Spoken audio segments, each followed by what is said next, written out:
Hello and welcome to the Round 10 review for Supercoach 2022. We had a pretty good week, I think, 2,413. It wasn't my best stuff, but we did butcher the captaincy, unfortunately. I think I speak for a lot of people there. If you didn't captain Oliver, it's kind of bust, really. So, yeah, got a bit unlucky. Traded out the wrong bloke as well. So, we got rid of Cornelio instead of Martin. That was the wrong call, a bit disappointing. Nonetheless, we still move up in the rankings, so all is well. 389 spots, and I am ranked 2,978.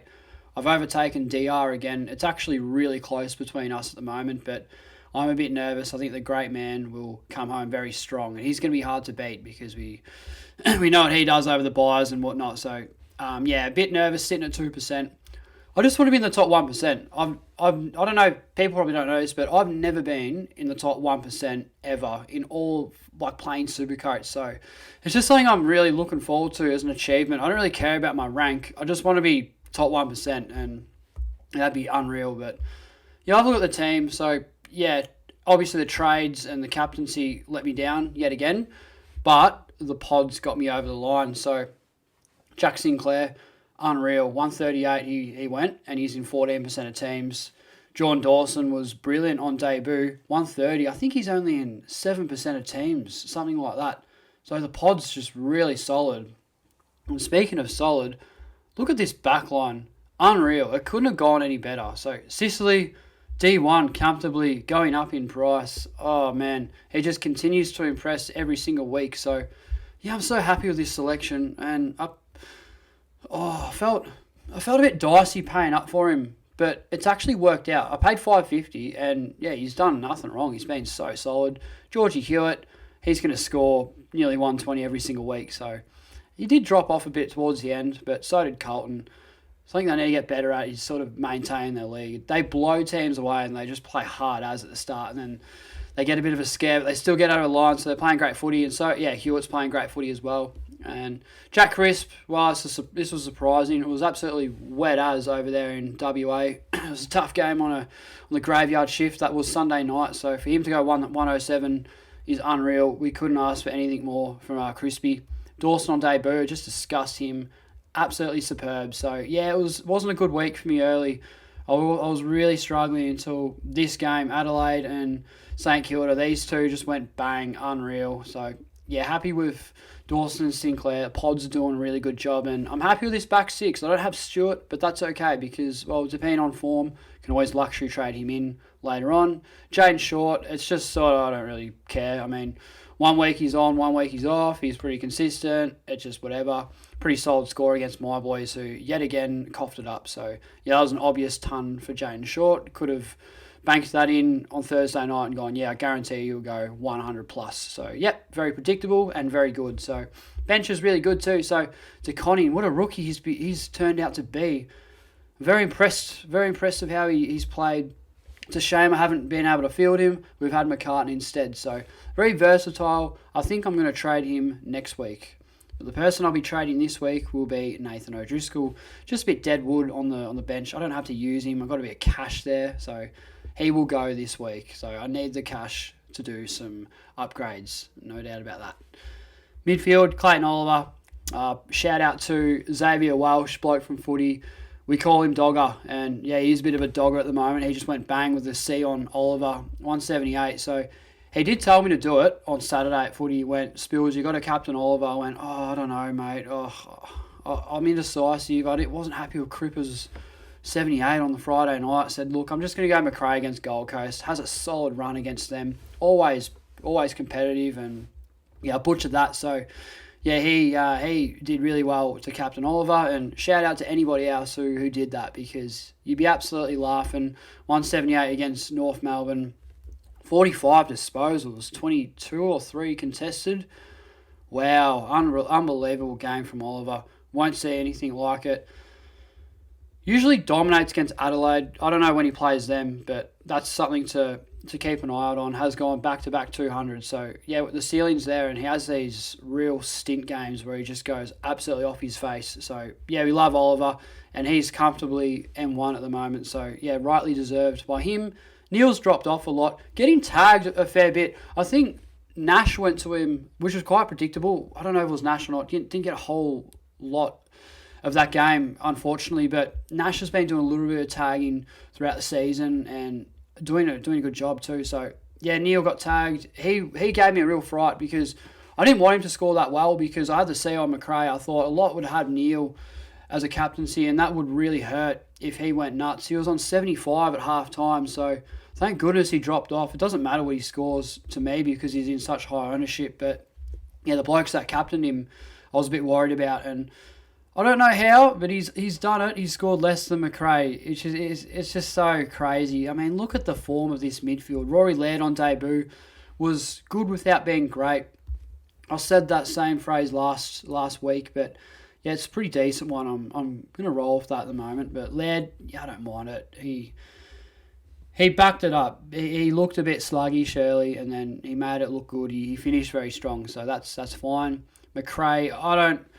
Oh my god! So when I don't involve him in the captaincy, he goes off his nuts. But then when I do, he just, I don't know. It's literally the definition of captaincy roulette, and I am missing every single time. Far out.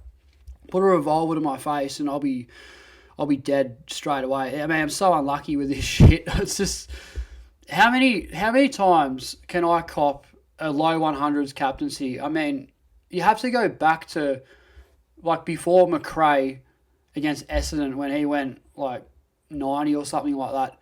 It's just been putrid. I mean, so unlucky. So I'm chasing a really big score, and yeah, I'll be having a party once I get a good captaincy because it's quite frustrating. And yeah, as I said last week, it's the 1%ers like that I'm still in to why I'm still in the 2% and not the 1%. So yeah, a bit unfortunate there, but as I said before as well, I mean, if you didn't captain Oliver, chances are you didn't really get a good captain at all because all these guys were pretty underwhelming. Even if you had Petrarca, he only went 114 as well. So very disappointing in the midfield, but we're expecting a response as always. We'll come in around 11, so yeah, should be good there. And Tuke Miller, wow, that's disgusting, isn't it? The worst ball use I have ever seen. Where did he get? Like 8 clangers or something like that off about, was it 18 or 19 touches? Really bad stuff. So, and I thought about captaining him as well. I actually had a little bit of a pod captaincy in mind, and thank goodness I didn't go through with that one. So, in hindsight, McRae, under the circumstances, I guess you take it. That's just whatever. So, yeah, midfield, not really that great. Cripple, he was pretty ordinary. Hopefully, this is just a sort of rough patch for him. I don't know. His form has been magnificent this year, but last 2 weeks have been pretty average. So hopefully, you can back it up. Brayshaw back-to-back 94s in pretty bad conditions, really. It was pissing down up in Gold Coast last week, and he went bad. It was pissing down in Perth on the weekend. He went pretty shit. So I think it's that. The ball use is really bad with Brayshaw. When it's raining, he's just really bad by foot. So that's unfortunate, but I still am backing him in. I really am. I think he's due for a big one. Greg Clark, I got very greedy here. So I had Rioli's 67 on the bench, and I thought, nah. He's burnt me again. I know it's my fault here because I did get greedy, but yeah, he has burnt me here as well. So 67, you should take that every day of the week. I didn't, and it hurt. So yeah, Greg Clark, an unlikely 55 from him that you wouldn't really expect him to get most of the time. So that was pretty disappointing, but yeah, it is what it is. And if you had the emergency on McComb, well done, because that worked out to be a very good loophole. I think DR did. So yeah, well done to him.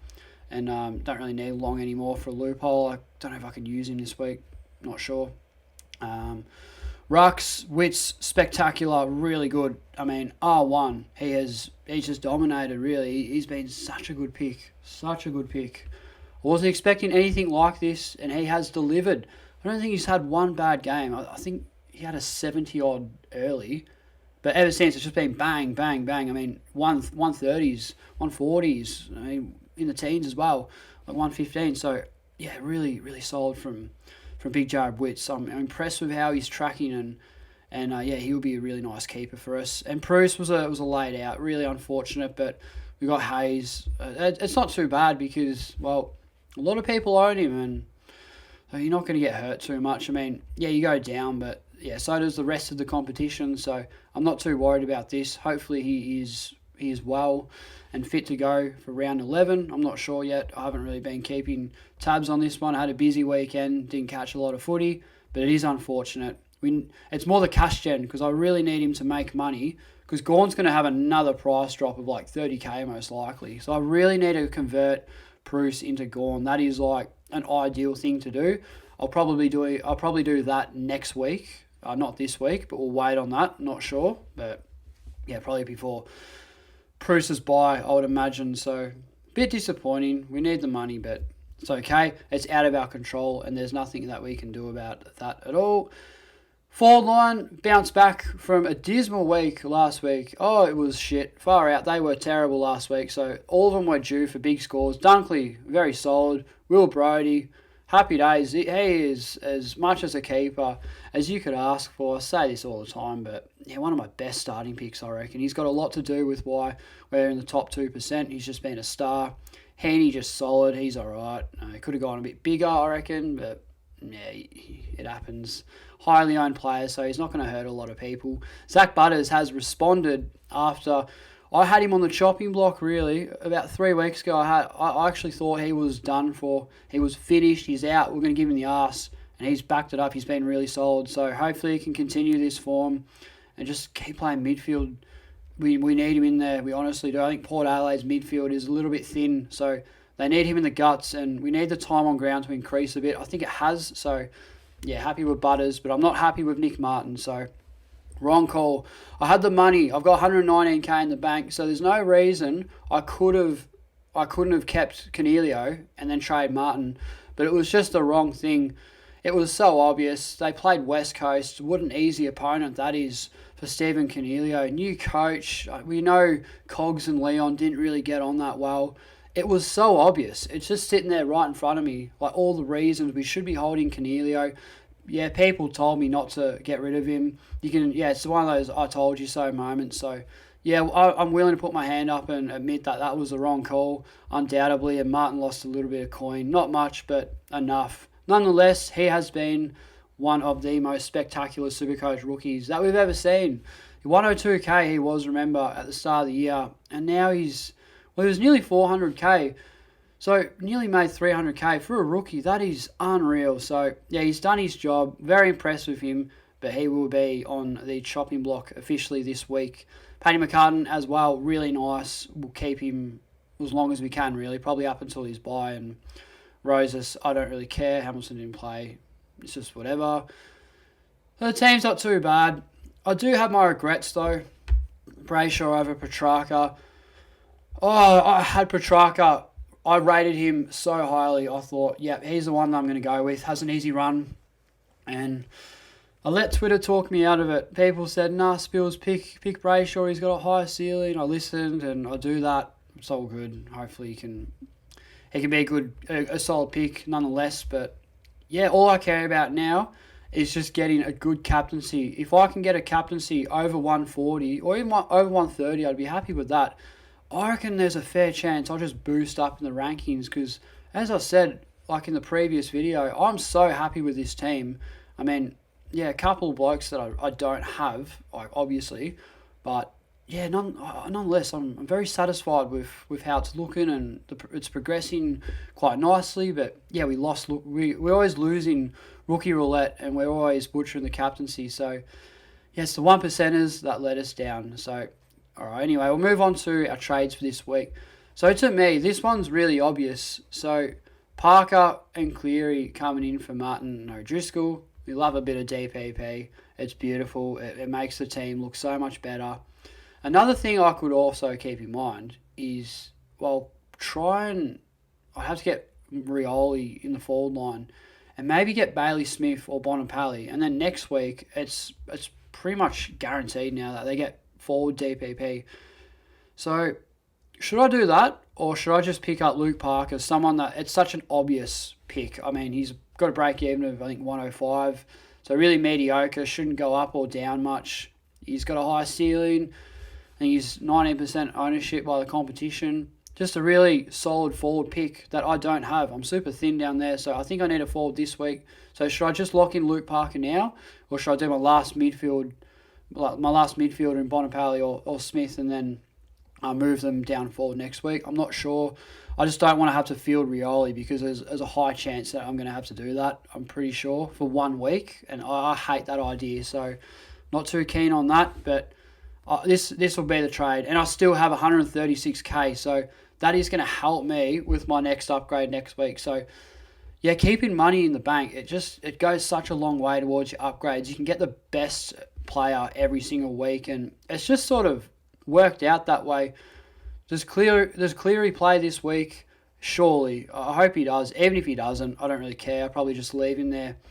That's risky, but I mean, blokes have Karmas and Thompson. I mean, Thompson's going to be out for like 12 weeks and Karmas on the chopping block, you would think. So, yeah, I think I'll just roll the dice with Cleary, even if he's not playing. That sounds ridiculous, but who else is there? We got Weir as well. Could go early on Weir. That's another idea, but he should get regular games, you would think. So, yeah, this is the team coming into round 11. Pretty happy with it, nonetheless.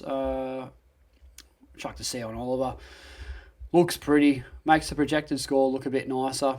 I don't know what my captaincy is this week. I really want to have it on... who was it?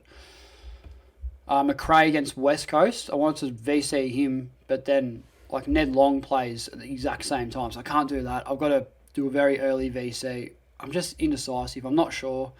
I'll keep his update on Twitter as always, but yeah, this is the team, and yeah, defense is finished. One more upgrade in the midfield, and hopefully Bruce gets up this week. That would be ideal. Not sure why it's not gone. Here we go. Yeah, pretty high projected score. I love that, and then got some money in the bank. So yeah, I've used all my trade boosts, but that's okay because we've got all this cash gen. We can just keep going, and hopefully we can get Gorn in next week and still have money to spend over the buys. So yeah, just want to get as many rookies off the field as possible. I think that's the whole strategy. Hence why I've been so aggressive with my trades this year, the boosts and all that. But yeah, very happy with the way things are going. And I just hope that we can push to get in the 1%. I'm just pushing towards it. That would be like one of life's great achievements for myself because it's just been a personal goal that I really want to hit, and I think I'm so close, but not yet. Still in the 2%. Hopefully we can keep going up. Just need to get a good captaincy and win rookie roulette, but we'll see how we go. I'll end it here, guys. Hope you're doing well. Hope your team's going solid, and as always, I'll see you guys in the next video.